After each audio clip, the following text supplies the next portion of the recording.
ஊரை ஏமாத்துற ஆர்குமெண்ட். உன் கொள்கை எதிரி தான் உன் அரசியல் எதிரியாகவும் இருக்க முடியும், அரசியல் எதிரி தான் உன் கொள்கை எதிரியாகவும் இருக்க முடியும். அது எப்படி வந்து கொள்கை எதிரி வேற அரசியல் எதிரி வேற? கொள்கை எதிரி தான் ஆபத்தானவன்னா அரசியல் எதிரியோட சேர்ந்துக்கலாமே திமுகவுடைய. இருக்க அந்த அந்த பம்மாத்துன்னுவாங்கல்ல, ஸ்னாபரி, அந்த நல்லா ஏமாத்துற வேலை அது. அது என்ன பேச்சு? அது கொள்கை எதிரி வேற அரசியல் எதிரி வேற. கொள்கை எதிரி தான் அரசியல் எதிரி, அரசியல் எதிரி தான் கொள்கை எதிரி. எப்படி சார் இருக்க முடியும்? நீங்க சொல்லுங்க, எனக்கு புரியல. அப்ப இதையே இவங்க பேசுவாங்கன்றத தொடர் நிகழ்ச்சிகளை வச்சு பாருங்க. அப்ப எப்படி நீ உணர்ந்து பேசுறியா, அடுத்தவன் எழுதி கொடுத்து பேசுறியா? அவன் எழுதி கொடுத்தவன் முட்டாப்பையில இருக்கான்னு உனக்கு தெரியுதா இல்லையா? அவன் முன்னாடி நின்று கூடியிருந்தவன் கேட்க மாட்டான், அவங்க அண்ணன் கேட்பானா இல்லையா? இதுக்கு பதில் சொல்லணும்ல.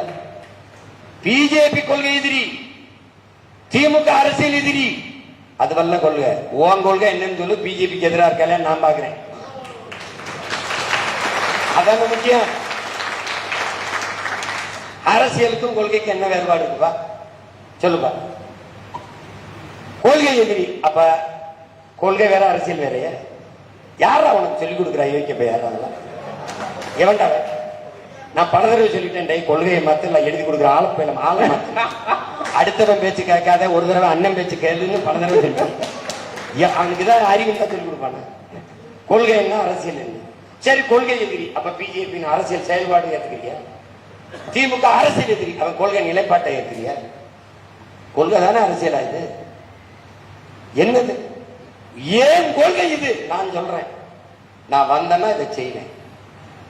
என்னுடைய பொருளாதார கொள்கை தற்சார்பு, பசுமை, தாய்மை பொருளாதாரம். என்னுடைய கல்வி கொள்கை தனித்திறன் ஆற்றலுக்கு முன்னுரிமை. ஒவ்வொன்றை நாங்க சொல்றோம், இப்படி செய்யறோம். இதுல இருந்து நான் மாறுபடுறேன். அதுதானே. சும்மா பிஜேபிக்கு எதிரி. பிஜேபி ஏன் எதிரி?